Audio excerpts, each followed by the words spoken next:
भारत के सभी राज्यों की खबर SNS न्यूज चैनल पर, खबर जो आपको रखे सबसे आगे। नमस्कार, मैं विशाल पटेल, SNS टीवी में एक बार फिर से आपका स्वागत है। आइए रुक करते हैं कुछ खास खबरों की ओर और दिखाते हैं SNS टीवी की यह खास रिपोर्ट। जैसा कि आप अवगत हैं कि जुमे की नमाज के बाद कुछ जगहों पे अलग अलग थाना क्षेत्रों में पुलिस और प्रशासन की जो ड्यूटियां लगी हुई थी, वहां पे कुछ लोगों के द्वारा हिंसक प्रदर्शन किया गया, जिसके संबंध में कल हम लोगों ने बताया था कि हम कठोर विधिक कार्रवाई सुनिश्चित करेंगे।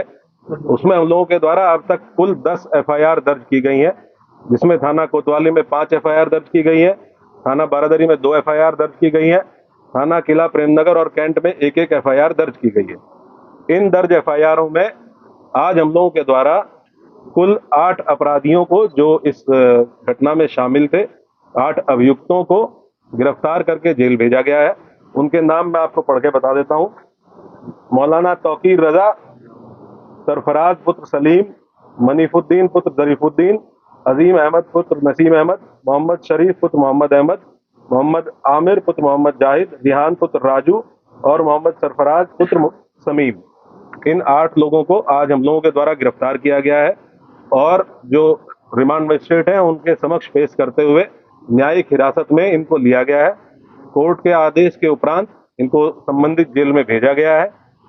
टोटल जो 10 FIR दर्ज हुई है, उसमें जो प्रमुख FIR है थाना कोतवाली की, इसके बारे में मैं आपको बता देता हूँ। FIR नंबर 489/25, जिसमें भारतीय न्याय संहिता की धारा 109(1), 109(2), 118(2), 121(2), 189(5), 191(2), 195(1), 196(1), 196(2), धारा 223, 310(2), 324(5), 324(6), 61(2), धारा 62, आपराधिक कानून संशोधन अधिनियम धारा 7, सार्वजनिक संपत्ति नुकसान निवारण अधिनियम धारा 3 और सार्वजनिक संपत्ति नुकसान निवारण अधिनियम धारा 4।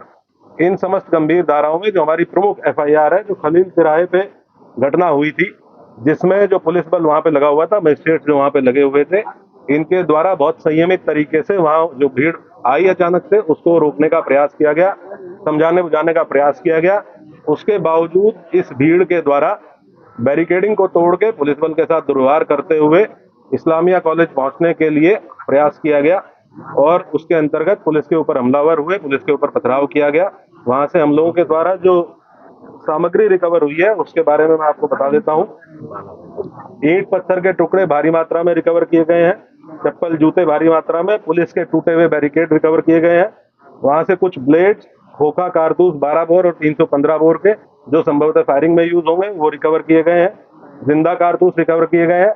एक तमंचा 12 बोर का, जो संभवतः वहां किसी उपद्रवी के पास से गिर गया था भगदड़ में, एक ये रिकवर किया गया है। अवैध चाकू, लाठी, डंडे और कुछ कांच की टूटी हुई बोतलों के टुकड़े, जिनसे पेट्रोल की बदबू आ रही है, जो संभवतः पेट्रोल भर के लाया गया था।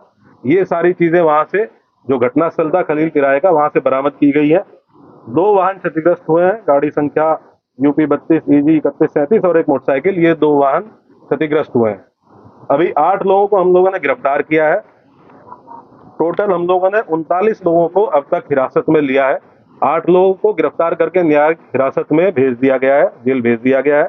बाकी जितने लोग हैं उनसे हम लोग जो विधिक प्रोसीजर है पूछताछ करते हुए, क्योंकि ये भी बहुत आवश्यक है कि हम इन्वेस्टिगेशन के दौरान ये पता करें कि जो ग्राउंड पे लोग मौजूद थे, जो अलग अलग चौराहों पे पुलिस के साथ मिसबिहेव कर रहे थे, पुलिस के ऊपर हमलावर थे, पथराव कर रहे थे, और इनके पीछे कौन व्यक्ति था जो इनसे लगातार संपर्क में रहते हुए इनको ये करने के लिए उकसा रहा था। तो उस बिंदु पे इनसे पूछताछ की जा रही है। इनके मोबाइल फोन जिन जिनके रिकवर किए गए हैं, उन मोबाइल फोन से भी एविडेंस कलेक्शन किया जा रहा है।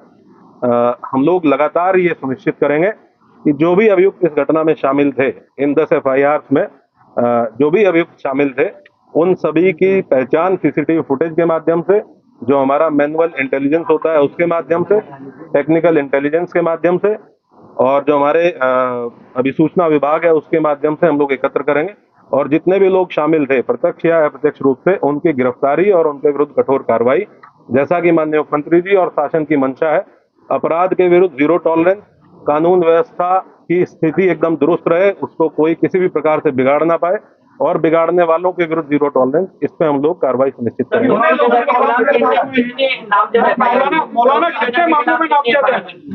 कितने मामलों में के खिलाफ कितनी एफआईआर? टोटल अभी तक 7 एफआईआर हैं, जिनमें मौलाना तौकीर रजा का नाम प्रकाश में आया है और हम लोग ये इन्वेस्टिगेशन में भी इसको पार्ट बनाएंगे कि जो लोग, जिन लोगों ने पहले दिन लेटर लिख के दिया था और ये आश्वासन दिया था कि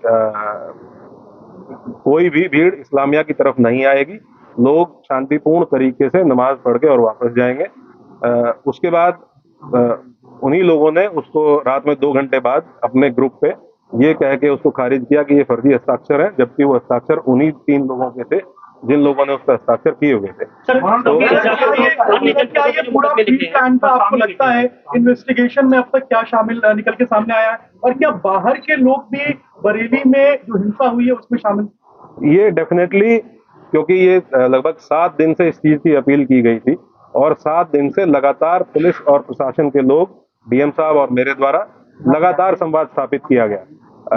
हम लोग इस प्रयास में थे कि संवाद स्थापित करके उसके साथ साथ हम लोग निरोधात्मक कार्रवाई करके सुनिश्चित करेंगे और ये कन्वे करेंगे कि कोई भी ऐसा काम ना किया जाए, कोई भी ऐसा आयोजन ना किया जाए जो विधि विरुद्ध हो। इसके लिए सभी धर्मगुरुओं से संवाद स्थापित किया गया, जनप्रतिनिधियों से संवाद स्थापित किया गया, लेकिन उसके बावजूद भी जिन लोगों के द्वारा ये किया गया उनके विरुद्ध हम लोग कठोर कार्रवाई बिल्कुल इंश्योर करेंगे। जो भी लोग इसमें, ये तो ऑब्वियस सी बात है कि आजकल जो लोग व्हाट्सएप से इसमें संपर्क में थे, हमारी इन्वेस्टिगेशन के दौरान ये भी तथ्य प्रकाश में आए हैं कि कुछ बाहर के आपराधिक तत्व, इस जनपद से बाहर के कुछ आपराधिक तत्व इस जुलूस में शामिल हुए, इस आयोजन में शामिल हुए थे, जिनके द्वारा इस तरह की समस्या पैदा की गई। उनके बारे में भी हम अभी सूचना संकलन कर रहे हैं। ये भी ज्ञात हुआ है कि इसमें एक नदीम नाम का व्यक्ति ये लगातार फोन पे संपर्क में था और इससे व्हाट्सएप कॉल के माध्यम से लोगों की बात हो रही थी और इसके द्वारा भी वहाँ लोगों को उकसाया गया।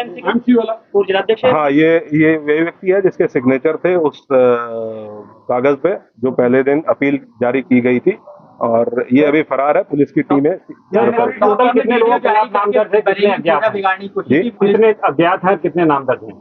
ये पूरा, क्योंकि हम लोगों ने टोटल 10 एफआईआर दर्ज की है, तो उसमें अलग अलग जहाँ जहाँ घटना स्थल है, जहाँ जहाँ पे जो घटनाएं हुई है, उसमें अलग अलग लोग नामजद हैं। टोटल 7 एफआईआर हैं जिनमें इनका भूमिका पाई गई है। विधिक प्राविधान के अंतर्गत जो भी कार्रवाइयाँ पॉसिबल है वो सब कार्रवाइयाँ सभी के विरुद्ध इंश्योर की जाएंगी, सुनिश्चित की जाएंगी। मौलाना तौकीर रजा की पिछला इतिहास भी निकाला जाएगा, तमाम पहले हम लोग सभी अभियुक्तों का आपराधिक इतिहास निकालेंगे, पुराने मुकदमे ये देखेंगे कि उन पुरानों मुकदमे की वर्तमान में कोर्ट में क्या स्थिति है, ट्रायल में क्या स्थिति है और उनमें हम लोगों के स्तर से क्या और तेजी लाई जा सकती है, उसके बारे में भी काम किया।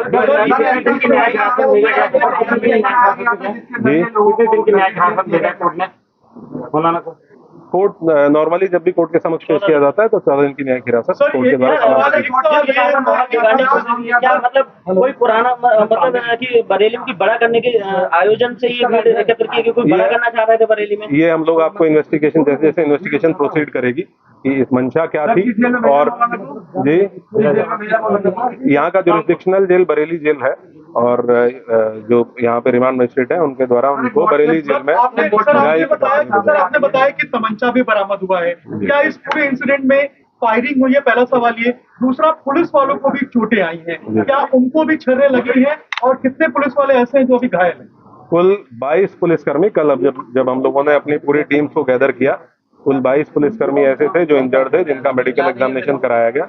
कुछ 22 पुलिसकर्मी, कुछ लोग ऐसे हैं जिनको डाउटफुल फायर आर्म इंजरीज है, उनका भी फाइनल मेडिकल परीक्षण कराया जा रहा है। जब ये चीज हम लोगों के मेडिकल परीक्षण फाइनल हो जाएगा तो हम लोग आपको इसके बारे में अवगत कराएंगे। लेकिन ये डेफिनेट है कि इसमें अराजक तत्वों के द्वारा फायरिंग की गई। अलग अलग घटना स्थल पे अलग अलग थे, कुछ जगह पे 200-250 लोग अज्ञात में थे, कुछ जगह पे 300-350 लोगों की भीड़ थी। मान के चलिए लगभग 2,500-3,000 हजार लोग ऐसे हैं जो अज्ञात में अलग अलग घटना स्थलों पे, जिनको हम लोग अभी चिन्हित करने का प्रयास करेंगे। टोटल 22 पुलिसकर्मी घायल है जिनका हम लोगों ने मेडिकल करा। नहीं, पूरे घटना में। सर, ये टूल किट का इस्तेमाल किया गया है क्या बरेली में हिंसा फैलाने के लिए? जिस व्हाट्सएप ग्रुप की आप बात कर रहे हैं, क्या सोशल मीडिया के जरिए प्रोपेगेंडा फैलाया गया था? क्योंकि कानपुर की घटना का बरेली में बार बार जिक्र आ रहा था, जब हम भी बात कर रहे थे कानपुर की घटना।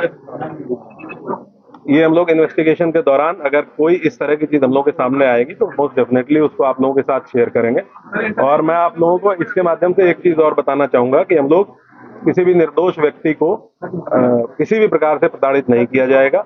किसी भी ऐसे व्यक्ति को जो इस घटना में शामिल नहीं था उसको परेशान नहीं किया जाएगा, और जो इस घटना में शामिल थे या प्रत्यक्ष या प्रत्यक्ष रूप से शामिल थे उनको बख्शा नहीं जाएगा। सर, अब तक कितनी गिरफ्तारी हो चुकी है?